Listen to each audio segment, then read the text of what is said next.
लखनऊ के national PG college में मुहर्रम और सावन को लेकर पीस कमेटी की अहम बैठक। सीएम योगी ने कल कानून व्यवस्था की समीक्षा कर जताई थी नाराजगी। कांवड़ और ताजिया जुलूस मार्गों पर सुरक्षा को लेकर दिए सख्त निर्देश। लखनऊ में मंत्री दिनेश प्रताप सिंह ने प्रेस कॉन्फ्रेंस कर दी बड़ी जानकारी। आगरा के सिंगना में बनेगा अंतरराष्ट्रीय आलू केंद्र का दक्षिण एशिया क्षेत्रीय केंद्र। 111 करोड़ की मंजूरी मिल चुकी है। बोले, अब ताजमहल के साथ आलू केंद्र से भी होगी आगरा की पहचान। ऐसा हमारे गेहूं और चावल के बाद सबसे दूसरी ऐसी खाद्य उपज है जिस पर बहुत लोग आधारित हैं। तो हम ये कह नहीं सकते आलू खुदते भी बिक्री होती रहती है और हम लोग खाते रहते हैं। तो ये हो सकता, बढ़िया प्रबंधन हमने किया, उचित दाम भी आलू का मिल रहा है, कहीं कोई आलू के किसानों को असुविधा नहीं है। आम के बारे में भी मैं कह सकता हूँ। त्योहारों को लेकर सीएम योगी ने दिया बड़ा संदेश। कांवड़ यात्रा, मुहर्रम और रथ यात्रा में भड़काऊ नारे और हथियार प्रदर्शन बर्दाश्त नहीं। कौशाम्बी, इटावा और औरैया की घटनाओं पर जताई गंभीरता। कहा, साजिश करने वालों को बेनकाब करें, कार्रवाई में न करें देर। डीजे और ताजिया की ऊंचाई भी तय सीमा में रहे। इटावा के बकेवर थाने में कथावाचक मुकुट मणि यादव और सहायक संत सिंह यादव पर फर्जी आधार और जाति छुपाकर कथा करने का मुकदमा दर्ज। 21 जून को भागवत कथा के दौरान हुई थी पिटाई, बाल भी काटे गए थे। वायरल वीडियो के बाद 4 आरोपी पहले ही भेजे जा चुके हैं जेल।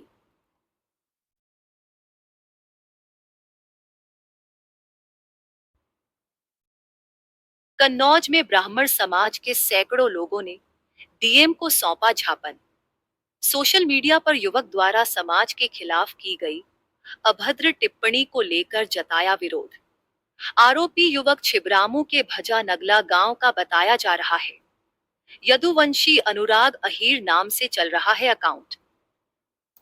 और एक हमारे वेब समाज को थोड़ा दबाने का भी काम हो सकता है, क्योंकि हमारा जो ब्राह्मण समाज है वो वसुधैव कुटुंबकम की भावना लेके चलता है, वो सर्व समाज को लेके चलता है।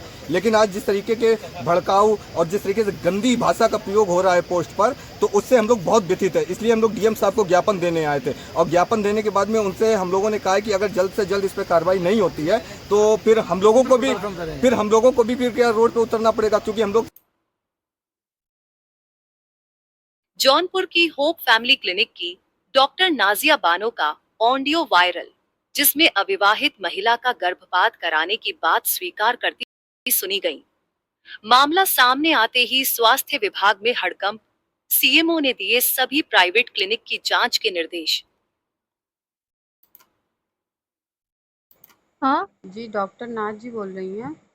मैं यहीं जौनपुर सदर से ही हूँ। तो नंबर कहाँ से मिला आपको? मेरे फ्रेंड सर्कल से मिला मैम, मेरी शादी नहीं हुई है। अरे आपका फ्रेंड सर्कल कौन है भाई, किसने दे दिया? मेरी एक फ्रेंड है, उसी ने मुझे दिया मैम। और आपने सुनाया भी गया, मीडिया ने आपको सुनाया, गर्भपात कराने के लिए बुला रही हैं। क्या है, कैसे, क्या कार्रवाई है? देखिए, आपके माध्यम से अभी अभी मुझे पता चला है। मुझे हम तो ये वीडियो हम ना, ये ऑडियो ना हम सुने ना मुझे पता था। आप जैसे बताए तो मेरे संज्ञान में आ रहे, तो तुरंत उनके खिलाफ हम लोग तुरंत चापा डलवा के एक्शन लेंगे। एंड हम लोग ऐसे गलत तरीके से जो अवैध क्लिनिक चला रहे हैं एंड जहाँ अबॉर्शंस कर रहे हैं, वी डोंट एंटरटेन। तो हम तुरंत उसको जांच बिठा के या उसको जाके तुरंत चापा डलवा के उसको सीज करवा देंगे।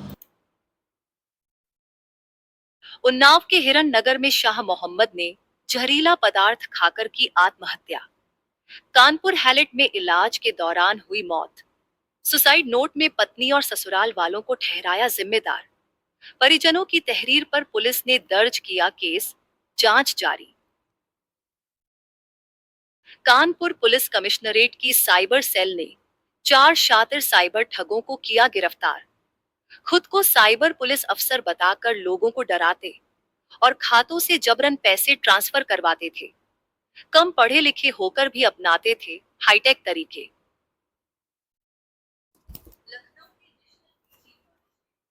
I4C नाम का एक गृह मंत्रालय का पोर्टल है, जिसमें जो प्रतिबिंब पोर्टल एक चलाता है, जिसमें जो हॉटस्पॉट्स हैं उनके बारे में सूचना मिलती है। जैसे कोई कॉलर यदि किसी व्यक्ति के साथ फ्रॉड होता है, साइबर फ्रॉड होता है, और वो NCRP पोर्टल पर प्रतिबिंब पोर्टल पर अपनी कंप्लेंट यदि दर्ज कराता है, तो उसमें जो फ्रॉड कॉल जहाँ से आई थी वहाँ का लोकेशन जो है वो उसमें रजिस्टर हो जाता है। और इस तरह से हॉटस्पॉट इसमें चिन्हित होते हैं, रेड हॉटस्पॉट चिन्हित होते हैं। तो हम लोग लगातार इसकी ट्रैकिंग और इसकी मॉनिटरिंग कर रहे थे।